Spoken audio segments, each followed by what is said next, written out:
8 ingredients, 3 types of cuts, each with a different use case, and none of them are random. Today I'm going to show you what mise en place actually is, why a sharp knife is a cooking decision before it's a safety one, and how the way you cut something determines how it cooks. One dish at the end, all of it demonstrated. Before anything goes on the board, the knife has to be sharp. A sharp knife doesn't just cut faster, it cuts where you intend, stops where you intend, and doesn't deflect off what it touches. A dull knife requires force. Force reduces control. That's when things go wrong. I'm working about 15 degrees off this whetstone, consistent through the stroke. I can see carbon actually coming off the knife over time. Knife sharpening is its own full episode. The point today is, a sharp knife comes first. Today is full of tips. Tip 1, think stability. Beginning with a stable board. With a damp cloth underneath, it doesn't move. Everything that happens on this board depends on it staying exactly where it is. Stability in how you hold the knife. Pinch grip. Thumb and forefinger pinch the blade just above the bolster, not the handle. 3 fingers wrapped around the handle underneath. What this does is give you control over the blade rather than just leverage on it. You steer the cut rather than push it. If you've been holding the handle your whole life, this feels strange for about 5 minutes. After that, it's the only way you'll want to work. Mise en place. It's French for everything in its place.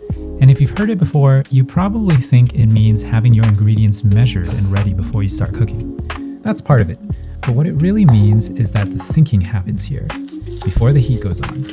Every decision about how to cut something is already a decision about how it's going to cook. Cut it wrong and you've already made a mistake before you've introduced the heat. Today, I'm prepping 8 ingredients, each cut differently, each for a specific reason. We need to pay attention to why, not just what. We're going to leverage 3 types of motion in our cuts today: a push, a pull, and a rock. Beginning by dicing this onion. We're taking the top and tail off before bisecting it through the poles, not the equator. We want to achieve consistency in the cut.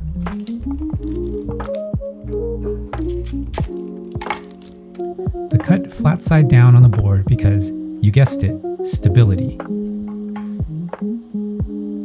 An onion is a bunch of round layers, so what we want to do is ideally follow the angle of those layers in our vertical slice.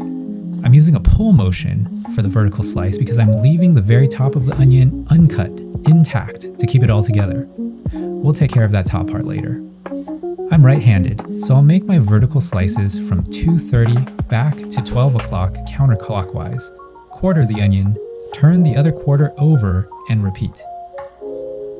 I can rotate the onion quarter to its other flat side to make a couple more vertical slices before turning it 90 degrees to be perpendicular to my slices and complete the dice using a pushing motion. I want you to notice how I'm holding the object being cut using a claw grip, ensuring that my fingertips are curled away from the knife edge and using my knuckle to guide the blade. If you aren't confident in holding, another tip is to drop your wrist to the board to again increase stability. Take it slowly at first and build speed with confidence.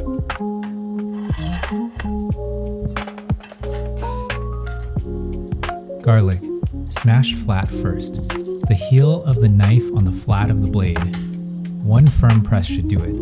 The skin will release after that. More importantly, the cell walls break open and the oils release immediately. You smell it the moment it's smashed.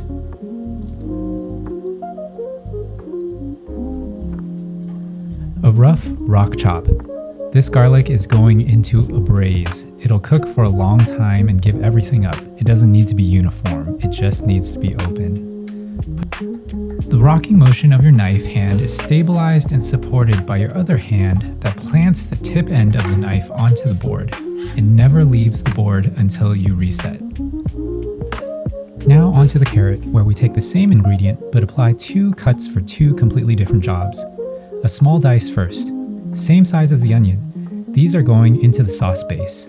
Their job as an aromatic is to impart sweetness. We want to extract flavor, not texture. I'm cutting the carrot into more manageable lengths, bisecting it first to give myself a flat side for stability before using that push motion to dice.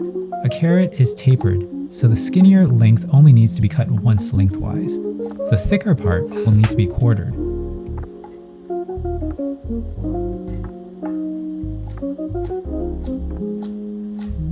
Try to stay organized as you work, placing your finished mise en place aside and creating a clear space to move on to the next task. Roll cuts. I'm cutting on a bias, about 45 degrees, then rotating the carrot a quarter turn and cutting again, back and forth, back and forth. Every piece has angled faces and is roughly the same size throughout. These are getting cooked separately as a garnish. They need to hold their shape and texture through the cook. The angled faces give them more surface area for browning. They're caramelized on the outside and still look like a carrot on the plate. Same vegetable, 2 cuts, 2 rolls. That's a decision.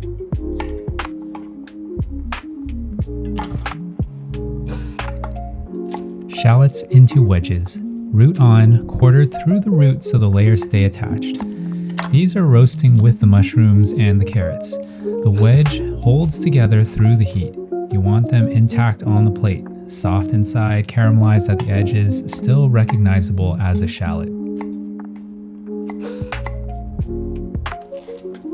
Mushrooms quartered, consistent size, maximum flat faces for browning.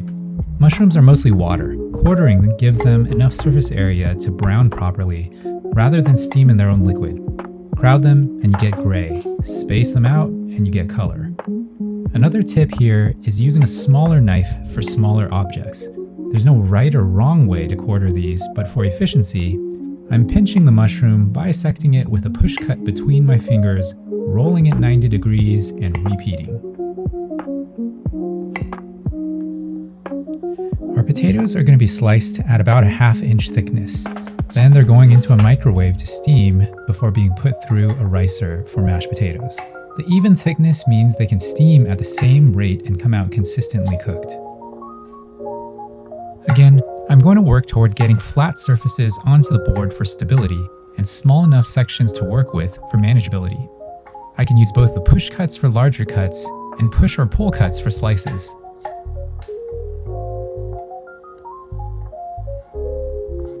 Asparagus. Take the woody base off and then slice on the bias, a draw cut at 45 degrees. The angled cut gives you a longer contact face with the pan and more surface area per piece. Asparagus cooks fast. The bias cut means it browns faster and more evenly. It also looks better on the plate. Parsley. We're going to use the rock chop here. Bunch it tight, blade tip stays on the board and rock the handle. This is going into the sauce at the end as a fresh garnish, fine enough to finish, rough enough to still have flavor and texture. And there we have our mise en place. Time to cook. My pre-seasoned chicken is going into the hot pan. Dry skin, hot fat, same principle from episode 1. The sear builds flavor on the chicken and more importantly on the pan. The fond on the bottom of this pan is the foundation of the sauce that we're going to make. This is going into the oven to finish. The sear is about the crust and creating the fond. The oven will handle the inside. Small dice aromatics go straight into the pan. They pick up the fond immediately. Let them soften and take some color. The sweet caramelized onion and carrot are building the base of the sauce right now. I'm adding roasted bones, reserved from the carcass, remaining herbs and garlic next. Then red wine to deglaze. The liquid lifts everything stuck to the bottom. All of that color, all of that flavor, now in the sauce. Chicken stock goes in after. The bones are doing something that the stock alone can't. Roasted bones give the sauce body and deeper savoriness. The collagen from the cartilage dissolves into the liquid as it reduces. It's the difference between a sauce that coats the back of a spoon and one that just runs off of it. Also adding some soy sauce for umami and a little bit of brown sugar just to round out the flavor. I'm just going to let it reduce while everything else comes together. Potatoes cooked in the microwave will steam rather than boil. When you boil potatoes, they absorb water, which dilutes the starch. Microwave steam keeps the starch intact. Cleaner flavor, better texture through the ricer. Rice while they're hot. The ricer isn't optional for this texture. A blender or food processor works the starch, developing the gluten and turns the whole thing gluey. The ricer will break it apart without working it. Then we just have to fold in warm butter and salt. Don't beat it.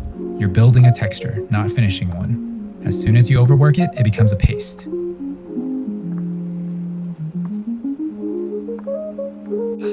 Mushrooms, shallots, and the roll-cut carrots.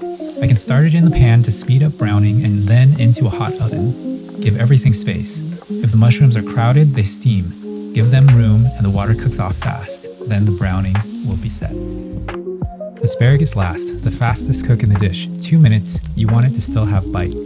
The bias cut pays off here. You'll get more browning on those angled faces than you get from a straight cut. More surface area, more contact, more Maillard. 2 minutes and it's done. Now we're gonna strain our sauce. The aromatics and the bones have given everything up. Now they come out. What's left is clean and concentrated. The chicken will go back in. We add some frozen peas and parsley. You can do this completely off the heat. Frozen peas don't need to cook. They need to warm through. Off the heat, a minute, they're done. Still bright green, still with texture. If you put them back on with too much heat and walk away, they'll go gray and soft. This is one of the few things in cooking where less time is non-negotiable. Time to plate up. Mash first. The roasted veg, the shallots, carrots, they've held their shape. The roll-cut carrots have caramelized on their faces. Then the chicken, then the asparagus and sauce over everything. Think about the carrot. Same vegetable, same prep session, same board, cut 2 different ways because it had 2 different jobs to do. The small dice gave up everything into the sauce and imparted sweetness. The roll cuts held their shape, browned in the oven, and are on the plate right now still with texture. That's not a trick, that's what mise en place actually means. The prep is in the cooking. The decision about how to cut something, for surface area, for cook time, for the role it plays on the plate, that decision is already a cooking decision. By the time the heat goes on, the important work is done. A sharp knife, a stable board, a correct grip, knowing why you're making each cut. That's the whole foundation. Drop in the comments, what's the cut you always avoid? I want to know. Subscribe if you want the rest of the series. I'll see you next week.